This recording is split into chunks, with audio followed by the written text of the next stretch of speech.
오늘 우리에게 주시는 하나님의 말씀 누가복음 23장 8절에서 25절 말씀입니다. 신약성경 137면입니다.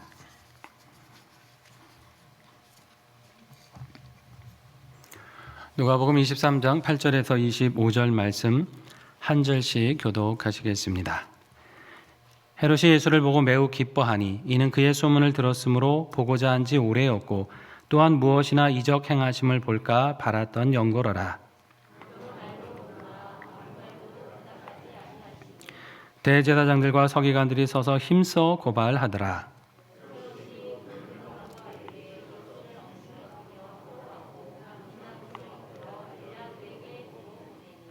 헤롯과 빌라도가 전에는 원수였으나 당일에 서로 친구가 되니라.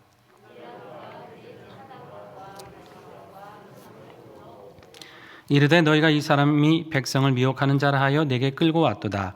보라, 내가 너희 앞에서 신문하였으되 너희가 고발하는 일에 대하여 이 사람에게서 죄를 찾지 못하였고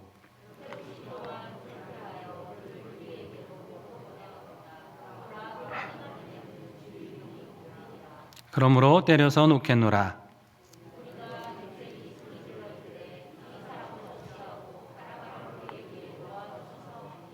이 바라바는 성중에서 일어난 밀란과 살인으로 말미암아 옥에 갇힌 자로라.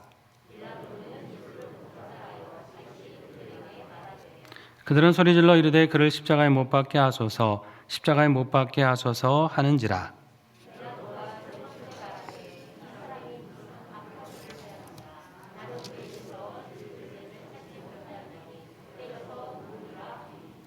그들이 큰 소리로 재촉하여 십자가에 못 박기를 구하니 그들의 소리가 이긴지라. 함께 읽습니다. 그들이 요구하는 자 곧 밀란과 살인으로 말미암아 옥에 갇힌 자를 내어주고 예수는 넘겨주어 그들의 뜻대로 하게 하니라. 아멘. 이는 하나님의 말씀입니다. 성도 여러분, 3일간 은혜 가운데 잘 지내셨습니까? 서로 오늘 이렇게 인사 나누길 원합니다. 구원의 은혜가 우리에게 임하였습니다.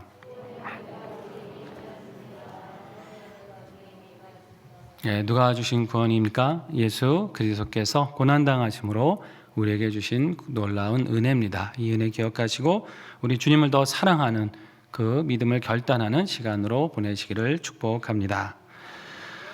지난번에 이제 빌라도가 예수님을 신문하다가 누구에게서 보낸다 그랬죠? 헤롯에게서 보냈어요. 헤롯이 왜냐하면 갈릴리 지역의 분봉왕이어서 그쪽을 통치하는 사람이니까 그쪽 관할이다 이러면서 마침 명절에 올라와 있던 헤롯에게 이제 예수님을 보냅니다. 어떻게 보면 이제 자기가 감당해야 될 이 책임을 살짝 이렇게 떠넘긴 것 같은 상황이 됐죠. 자, 8절에 보니까 이제 헤롯이 예수님을 보고 어떻게 했어요? 심히 기뻐했어요. 자, 이유가 뭐냐면 진리의 말씀을 듣기 위해서라든가 뭐 하나님의 뜻을 깨닫기 위해서라든가 이런 이유가 아닙니다. 뭐예요? 소문을 계속 들었어요. 근데 주로 예수님이 어떤 일을 행하셨냐면 이적을 많이 행하시고 놀라운 역사를 많이 행하셨다는 소문을 들었으니까 자기 눈앞에서 그걸 한번 보고 싶은 호기심, 진리에 대한 그런 마음이 아닌 그저 호기심의 마음으로 이제 아마 예수님을 보기를 원했다라는 것이죠. 사실 이 빌라도와 헤롯은 서로 사이가 좋지가 않습니다.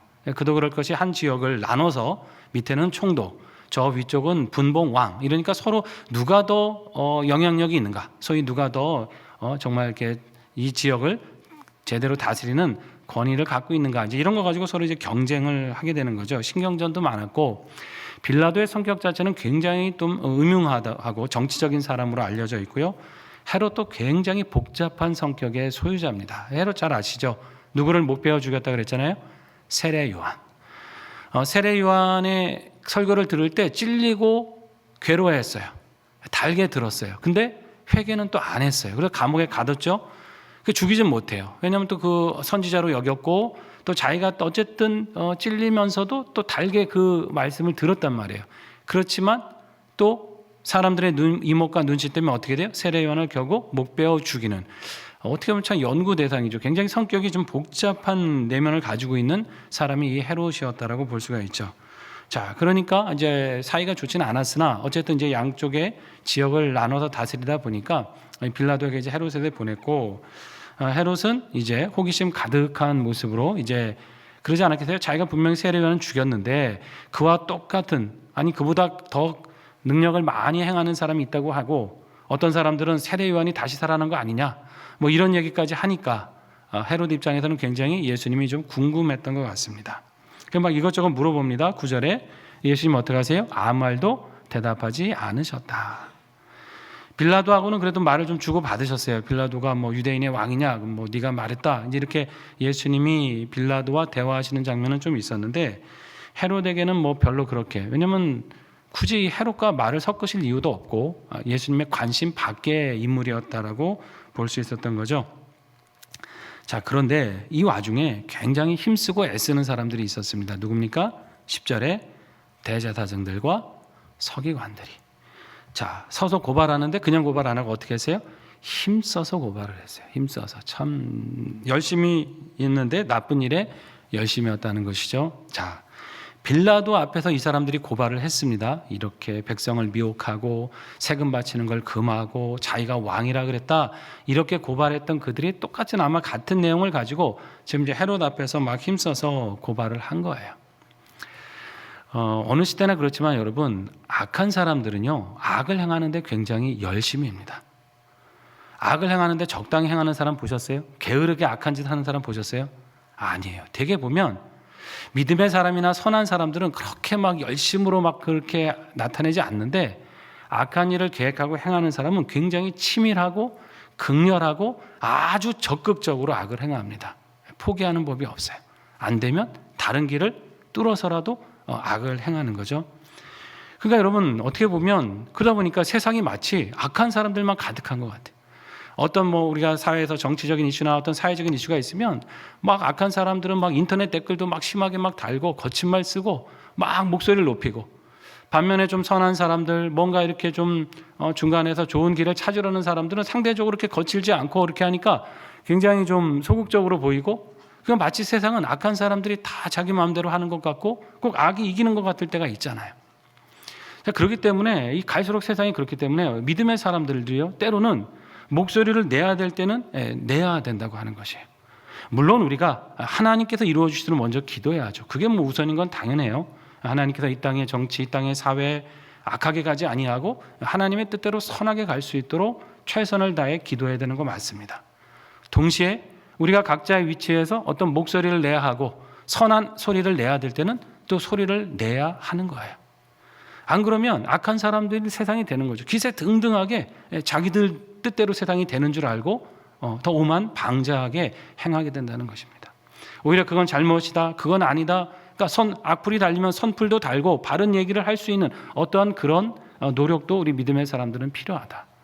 지금 세상 한번 보십시오. 무섭잖아요. 그냥 인터넷만 들어가 봐도 그렇고 사회에서 그냥 뭔가 하면 털털 뭉쳐가지고 그 소리를 내는 경우가 있지 않습니까? 우리가 이제 시대를 잘 분별하면서 때로 우리 믿음의 사람들도 선한 목소리를 꾸준히 내야 한다고 하는 것입니다.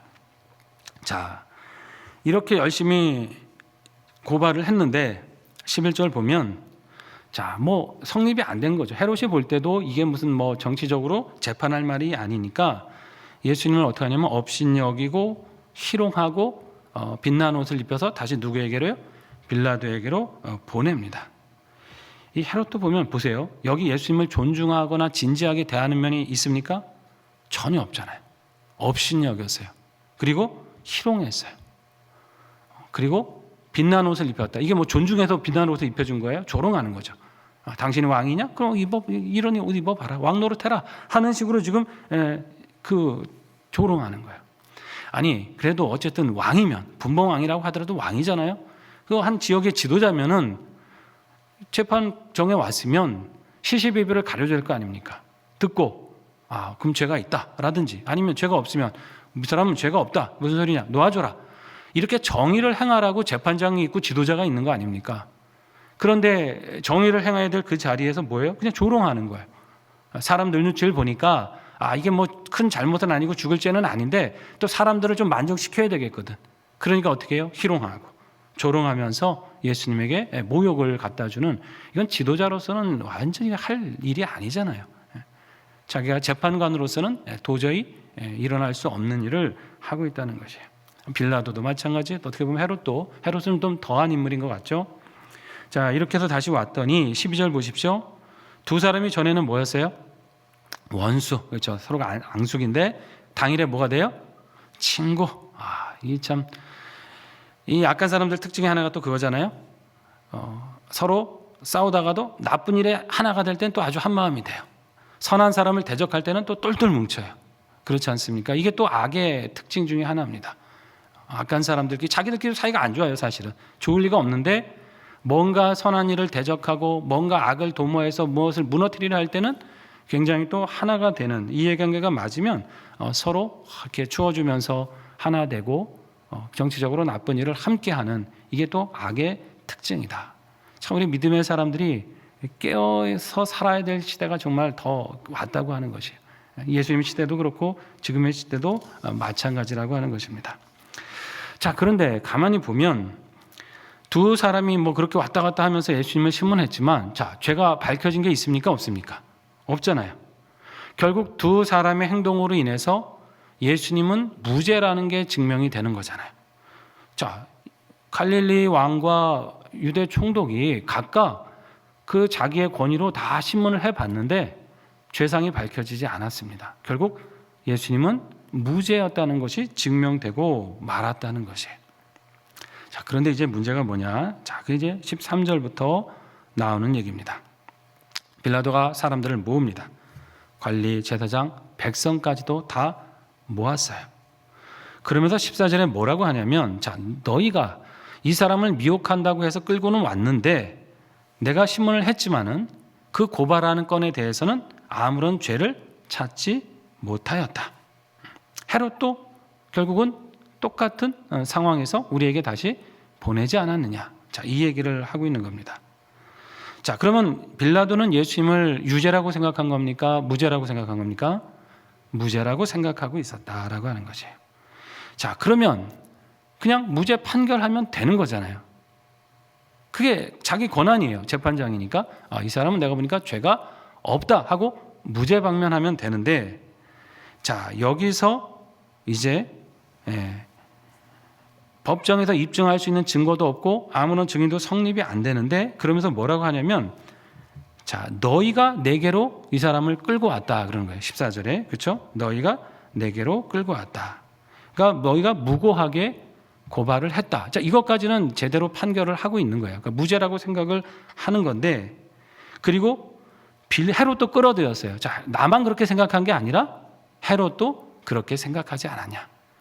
그러니까 무죄가 맞다라고 그렇게 한 거죠. 그러니까 책임을 이제 나눴어요. 자기만 비난받기 좀 싫으니까 헤롯도 그랬고 나도 같이 생각한다라고 책임을 싹 나눠놓고 무죄라고 생각했는데, 자, 그러면 아까 말한 대로 풀어주면 되는 겁니다. 자, 선언합니다. 땅땅땅 무죄다라고 하면 되는데, 여기서 뭐라고 합니까?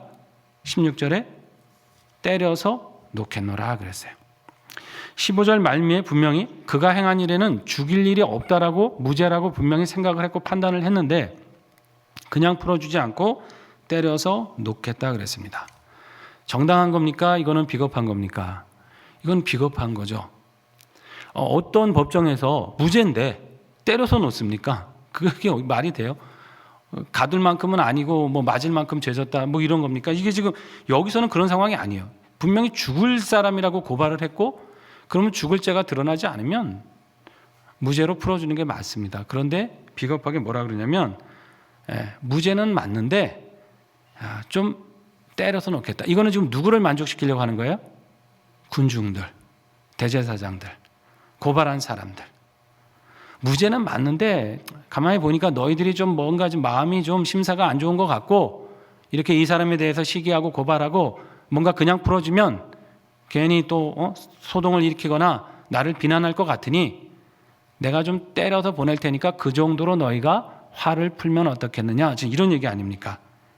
자, 나름 이렇게 좀 타협점을 자기가 제시하려고 한 거잖아요. 여러분, 이거는 지혜도 아니고 이건 아무것도 아니에요. 이건 뭐냐면, 무죄면 무죄를 선언하는 게 맞아요. 죄가 있으면 때리는 게 맞아요. 그런데 무죄를 선언했을 때 내게 돌아올 그 비난, 왜 저렇게 판결해? 우리 정서는 그게 아닌데 왜 저 재판장은 저렇게 판결할까? 라고 하는 그 비난이 싫으니까 그 비난을 피하고 싶어서 군중들의 비위를 맞추고자 하는 거예요. 여러분, 이게 참 비겁한 거 아닙니까? 고난이 누구에게 있는 겁니까? 자기에게 있는 거예요. 유죄를 선언하든 무죄를 선언하든 자신에게 있는 권한인데, 자기가 그 권한을 행사했을 때 감당하게 될 일이 싫고 귀찮으니까 군중들의 비율을 적당히 맞춰주겠다고 하는 겁니다.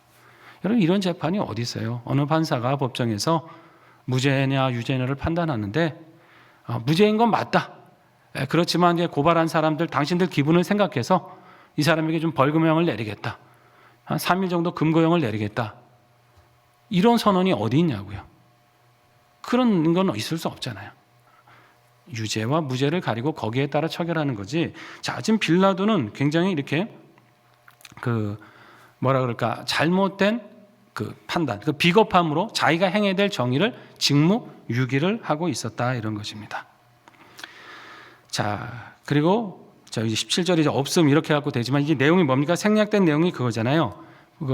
빌라도가 이제 명절에 죄수 하나 놓아주는 관례가 우리가 있지 않느냐. 그러면서 이제 군중들의 화난 심리를 달래고 또 예수님은 또 풀어줘야겠고 하니까 슬쩍 어떤 방법을 쓰냐면, 자, 바라바라고 하는 그 살인하는 강도가 있고 너희들이 고발한 예수라는 사람이 있는데 명절에 한 사람을 놓아줄 수 있는데 누굴 놓아주면 좋겠느냐라고 또 누구에게 물어요? 군중들에게 물어요.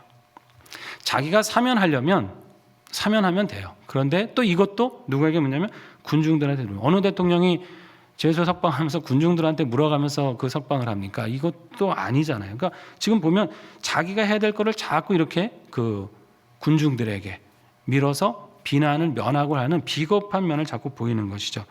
속으로는 그렇게 생각했겠죠. 아유, 설마 그 살인 강도를 풀어주라고 하겠어.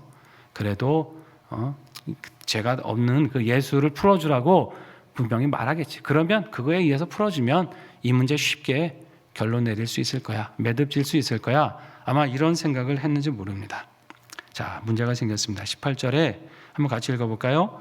무리가 일제히 소리질러 이르되 이 사람을 없이 하고 바라바를 우리에게 놓아주소서 하니. 이미 무리는 누가 선동한 겁니까? 이미 대제사장들, 관리들이 다 선동해 놓은 거죠. 이 사람들이 뭐 얼마나 많은 판단을 하고 있어서 함께 합심해 갖고 이렇게 소리를 질렀겠습니까? 이미 다 선동을 한 거예요. 중범죄자인 바라바를 놓아주고 이 사람을 없이 해라. 다른 복음서에는 십자가에 못 박으라 그랬어요. 십자가에. 그냥 죽이라는 것도 아니고 십자가에 못 박으라. 근데 이것도 원래 말이 안 되는 게, 십자가형은 로마에 반역을 했거나 중한 내란죄를 지는 그런 중범죄자에게 내리는 사형입니다. 사형도구인데 예수님에게 십자가형을 내리라고 소리를 칩니다. 그 판결은 빌라도가 하는 거예요. 어떤 형벌을 줄지는 재판장이 하는 건데 군중들은 선동이 돼서 아예 형벌 방법까지도 자기들이 요구해요. 얼마나 이 과정들이 불이하고 악한지를 계속 우리가 지켜보고 있는 겁니다. 자, 이 군중이라고 하는 건요, 여러분, 사람이 개인으로 있을 때보다 군중으로 모여 있으면 더 비이성적이 됩니다. 더 흥분하게 되어 있어요. 왜 그런지 아시죠? 그 군중 뒤에 내가 숨을 수 있기 때문에 그래요. 숨을 수 있기 때문에. 라이놀드 리버라고 하는 유명한 기독교 윤리학자는 아예 그렇게 얘기합니다. 개인보다는 군중이 훨씬 더 비도덕적이다. 왜냐하면 자기 얼굴을 감출 수가 있기 때문이다 그랬어요. 자기 얼굴을 감추기 때문이다. 내가 한 행동, 내가 말한 거에 대해서 내가 내 얼굴을 내놓고 책임을 져야 한다 그러면 사람이 신중할 거 아닙니까? 더 따져보겠죠. 이게 옳은지 아닌지. 그런데 군중 속에 묻혀가지고 사람들이 소리 지르는 대로 내가 뒤에서 똑같이 소리 지른다 그러면 여러분, 그 한 사람 한 사람이 책임감을 갖겠어요? 군중 심리에 의해서 내 그런 도덕 책임감 감추고 그냥 집단으로다가 비이성적인 행동을 얼마든지 한다는 거예요. 그게 군중이라는, 이게 속성이, 이건 뭐 어느 시대를 막론하고 똑같은 속성이에요. 아무리 똑똑하고 공부 많이 하고 지식층이 많다 하더라도 그거하고 상관없는 문제라는 거예요. 군중이 되는 순간은 사람들은 자기 얼굴을 뒤에서 감춘다는 거예요. 보통 이제 실제로 참 많이 그런 것 같아요. 여러분 영국이라는 나라가 보통 뭐 신사의 나라다, 뭐 젠틀맨의 나라다 이런 말 하지만 여러분 영국 사람들이 축구 경기에서 한번 흥분해갖고 난동한 거 한번 보셨어요? 훌리건이라고 하는 사람들. 아주 뭐 그냥 무섭습니다. 그냥 집단으로 막 싸우고 이런 데 보면 무슨 신사는 무슨 신사입니까? 전혀. 오히려 신사가 아니니까 자꾸 신사의 나라라고 강조하는지는 모르겠는데 집단이 되면 개인적으로는 참 선하고 침착하고 이성적인 사람도 그렇지 않는 상황이 되고 만다는 거예요. 자, 여기도 마찬가지 아닙니까? 지금 이 사람들도 자기의 책임 소재가 줄어드니까 선동돼서 함부로 말하고 거짓을, 이게 사실 죽일 일이 아닌데 거짓으로 사람을 해하고 죽이는. 인터넷 뭐 악플도 마찬가지죠. 왜 집단으로 막 한 사람을 막 이 키보드로 해서 글을 써가지고 매장을 시키고 하는 경우도 있지 않습니까? 정말 대면해서 그 사람하고 얘기하라 그러면 그런 말 함부로 하겠어요? 그렇지 않고 가려져 있으니까 이제 그런 말을 막 함부로 합니다. 이게 참 경계해야 되고 조심해야 될 일이라는 거예요. 우리 특별히 믿음의 사람들은 여러분, 우리의 어떤 판단 기준은요, 군중이 아닙니다. 하나님의 말씀에 근거한 진리가 되어야 될 줄 믿습니다. 선한 것이 되어야 되는 거예요. 100사람의 군중이 다 그렇게 맞다라고 몰려가도 그게 믿음의 사람은 정말 맞는 길인지 아닌지를 말씀에 비추어서 검증해야 됩니다. 그리고 진리에 맞으면 행하는 거고, 그렇지 않으면 아니라고 반대하는 목소리를 낼 수가 있어야 되는 거예요. 너도 나도 다 그러니까 그래 하면서 나도 뭐, 우리가 다 믿음이 있고 이성이 있고 하나님 주신 양심이 있는 사람들 아닙니까? 그걸 활용해야 되는 거예요.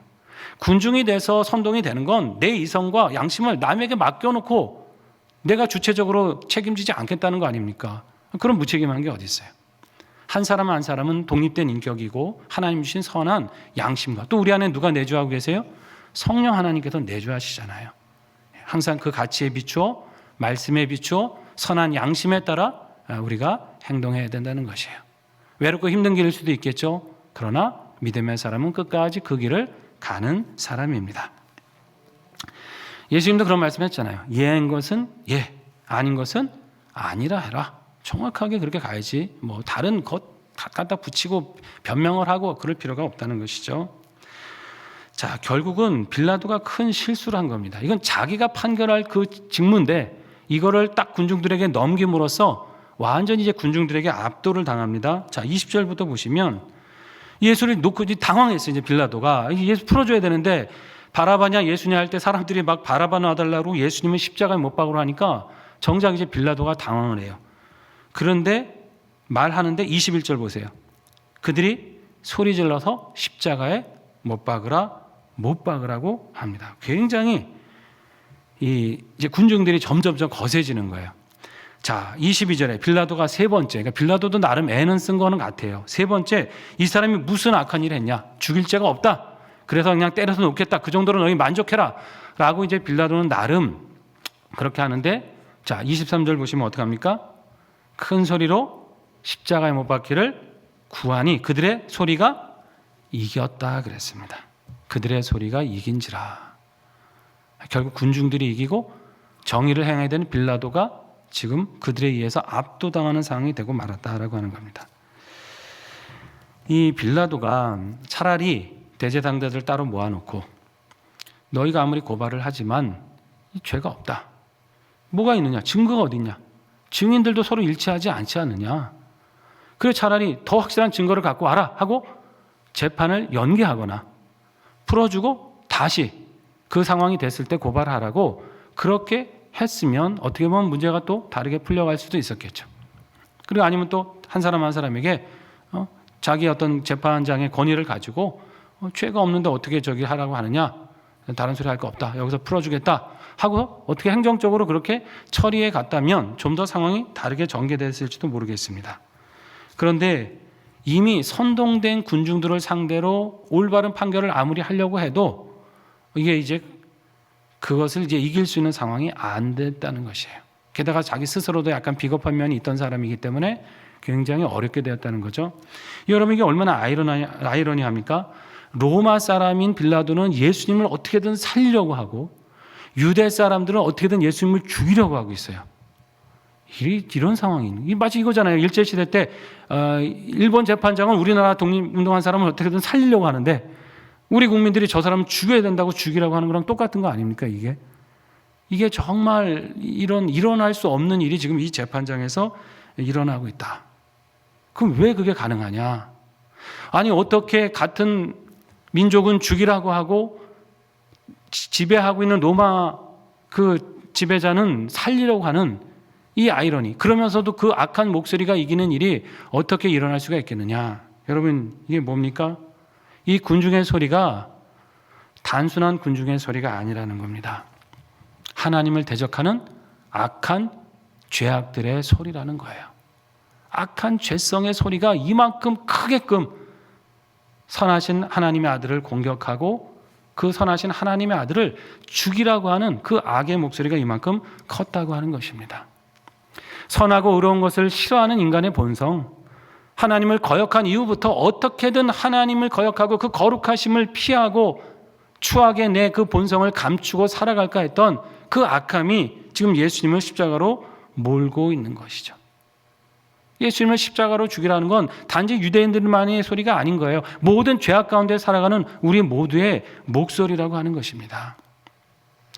우리가 보통 그렇게 표현하지 않습니까? 우리 죄 때문에 예수님이 돌아가셨죠. 예수님 나의 죄 때문에 돌아가셨어요. 근데 여러분, 좀 더 정확히 말하면 우리의 죄성이 예수님을 적극적으로 죽음으로 몰고 간 거예요. 나는 가만히 있는데 예수님이 오셔서 내가 네 죄 위해서 죽어줄게, 이렇게 우리는 수동적이었는데 예수님이 우리 죄를 위해서 죽으신 겁니까? 아니에요. 우리의 그 악한 죄성과 본성이 예수님 선하신 하나님의 아들을 십자가에 죽게끔 몰아갔다고 하는 것이에요. 여기에 우리는 없습니까? 우리도 있잖아요. 우리도 하나님 앞에 죄악 가운데 살아가고 그 죄 때문에 거룩하신 하나님을 피해 숨고 그 앞에 떳떳이 나가지 못하는, 그래서 그 죄성이 똘똘 뭉쳐서 그 하나님을 대적하는 거잖아요. 여러분, 죄인은 결코 하나님의 아들을 용납할 수 없었다고 하는 것이에요. 왜냐하면 그 거룩하심을 용납할 수 없기 때문입니다. 예수님을 십자가에 못 박으라고 소리친 건 단지 선동된 유대인이 아니라 바로 오늘날 죄악 가운데 살아갔던 우리 모두인 것을 여러분 기억하셔야 됩니다. 저와 여러분의 그 주님을 죽음으로 몰고 간 장본인들인 거예요. 근데 여러분, 그럼에도 불구하고 그렇게 죄악으로 하나님의 아들을 대적하고 십자가로 죽게 만들었음에도 우리가 죄사함 받지 않았습니까? 여러분, 이게 어떻게 가능한 거예요? 우리의 힘이 아닌 줄 믿습니다. 하나님의 은혜입니다. 그 아들을 십자가에 몰아가고 죽게 하신 그 죄악된 본성까지도 다 짊어지고 십자가에 죽게 하심으로써 그 악한 우리들을 살리시길 원하셨던 하나님의 사랑 때문에 우리가 구원받은 줄 믿습니다. 그러면 이 구원을 결코 가볍게 여기시면 안 돼요. 그냥 뭐 하나 얻은 것처럼 그냥 구원받았네가 아닙니다. 받을 수 없는 중에 받았고 얻을 수 없는 중에 우리가 누린 것이에요. 귀하게 여기고 소중하게 그 삶을 갖고 가시기를 바랍니다. 자, 이렇게 군중의 소리가 이겨버리니까요, 빌라도가 이제 더 이상 자기가 이제 어떻게 하지 못하고 어떻게 하냐면 구하는 대로 언도를 해버려요. 십자가형을 그냥 언도하는 거죠. 그들이 요구한 대로 또 그 바라바는 놓아주고 예수님을 이제 그들의 뜻대로, 그 악한 본성의 뜻대로 하도록 내어줍니다. 직무유기죠. 재판은 자기가 권한이 있었음에도 직무유기예요. 자, 이렇게까지 예수님을 십자가에 못 박은 죄를 보면 물론 유대 지도자들의 죄가 굉장히 크죠. 가장 큰 1차적인 죄인들은 그들이에요. 그런데 정당한 판결을 해야 되는 빌라도의 죄 역시 가볍지 않은 거예요. 이 죄가 굉장히 크다는 거예요. 첫째로 빌라도의 권한은 뭐냐면 직무유기죠. 자신의 권한을 제대로 행사해야 되는데 행사하지 않은 거예요. 여러분, 소동이 일어날 것 같으면 재판을 연기하면 됩니다. 그게 뭐 어렵습니까? 총독이 말 한마디면 그냥 군병들이 와서 딱 재판 연기하면 그만이에요. 자, 그런데 소신 없는 행동으로 그냥 자기도 모르게 어쩌다 악에 동조하고 악에 참여하는 그런 사람 되고 말았잖아요. 자, 두 번째는 뭐냐면 사람들의 시선을 의식해서 정의를 행해야 할 시간에 동정에 호소하려 하다가 결국 부당한 판결을 내리게 된 거예요. 무죄면 무죄다, 유죄면 유죄다, 정의롭게 판결해야 되는데 그거 쓱 정의를 행하기가 좀 부담스러우니까 자비에 호소했죠. 이렇게 동정에. 자, 누가 그럼 누굴 놓아줄까? 그러다가 갑자기 여론이 자기 생각대로 안 가니까 부당하게 그런 판결을 했어요. 악에 참여한 정도가 아니라 아예 악으로 최종 판결을 내리는 자가 되고 말았다는 것이에요. 그래서 여러분, 오늘날까지 우리가 그 사도신경 고백하면서 누구에게 고난을 받으사 그럽니까? 항상 빌라도에게 고난을 받으사 그러죠. 빌라도에게. 아니, 고난을 사실 유대인들이 했고 대제사장들이 했고 종교 지도자들이 분명히 했는데 다 제치고 빌라도에게 고난을 받았다라고 하는 것, 그건 이만큼 법적으로 바른 정의의 판결이 내려져야 될 그 권한과 자리에서 그렇게 이루어지지 못한 최종 책임이 누구에게 있다는 거예요? 빌라도에게 있다라고 하는 것이. 아마 기가 따갈 겁니다. 아마 지하 저승에서도 기가 따갈 좀. 빌라도에게 고난을 받았다. 이렇게. 자, 예수님의 체포부터 재판까지 뭐 하나 정당한 게 없었습니다. 불법으로 체포되셨죠. 날이 새자마자 재판정이 열렸죠. 원래 그렇게 열리면 안 된다고 그랬잖아요. 그리고 막 바로 그냥 판결 내려가지고 법정으로 끌고 갔죠. 그리고 그날 아침부터 그냥 빌라도에게 왔다가 헤로데에게 갔다가 다시 빌라도에 오면서, 아니 어떻게 하루 만에 이 모든 걸 끝냅니까? 더 연기도 하고 시간을 두고 감옥에 가뒀다가 또 상황도 들어보고 증거도 더 찾아보고, 분명히 이게 정당한, 그 당시에도 그런 법들이 당연히 있었음에도 불구하고 불이하게 그냥 일사천리로 이 불법적인 재판이 이루어졌다고 하는 것이에요. 자, 예수님은 정의에 의해서 보호를 받으셨나요? 아닙니다. 정의가 행해질 수 있는 많은 기회가 있었음에도 정의에 의해서 보호를 받지 못하셨어요. 그러면 예수님은 자비에 의해서 보호를 받으셨습니까? 아니잖아요. 누구를 놓아줄까 했을 때 거기서 군중들은 예수님이 아닌 살인자를 선택함으로써 예수님은 자비에 의해서도 보호를 받지 못하셨어요. 사람이 정의에 의해서 보호를 받지 못하더라도 때로 자비에 의해서라도 구제가 받을 수 있는 게 사람이잖아요. 이 사람 너무 불쌍하다. 좀 시간 지나면 사면도 할 수 있고 형을 감할 수도 있고, 이게 보통 이 법의 정신인데, 예수님은 정의의 보호도 받지 못하시고 자비의 보호도 받지 못하시고 세상에서 가장 불의한 재판을 통해서 십자가에 내어주신 바 되고 말았다는 것입니다. 왜 그런 겁니까? 우리를 구원하시기 위한 것이죠. 이 불의한 재판이 이루어졌던 이유는 불의하고 불법 속에 살아가는 우리를, 이 불의한 재판에 의해 예수님이 고난 당하심으로써 여전히 불법과 불의 속에 있는 우리를 의와 생명의 길로 인도하시기 위해서 이러한 부당한 절차를 하나님께서 허락하셨다고 하는 것이에요. 이 부당한 판결 때문에 우리가 영생 얻는 자가 되었습니다. 우리가 계속 죄를 짓고 잘못된 길을 가지만은 하나님은 세상의 불의한 재판을 통해서도, 그 과정을 통해서도 하나님의 구원 역사를 반드시 이루신다는 사실입니다. 그분의 역사는 실수가 없으신 거예요. 우리를 구원하시겠다고 하시는 그 모든 사랑의 마음은, 사람이 그 과정에서 불법을 행하고 방해를 하고 어떤 역사가 일어난다 할지라도 우리를 향한 하나님의 이 사랑과 역사는 결코 실수가 없으시다는 것입니다.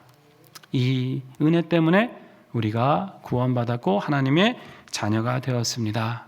이 사순절, 이 주님의 사랑을 더 깊이 느끼고 이 은혜를 믿고 더 주님을 사랑하면서 담대한 믿음으로 또 정결한 믿음으로 살아가시는 우리 모두가 되시기를 축원합니다.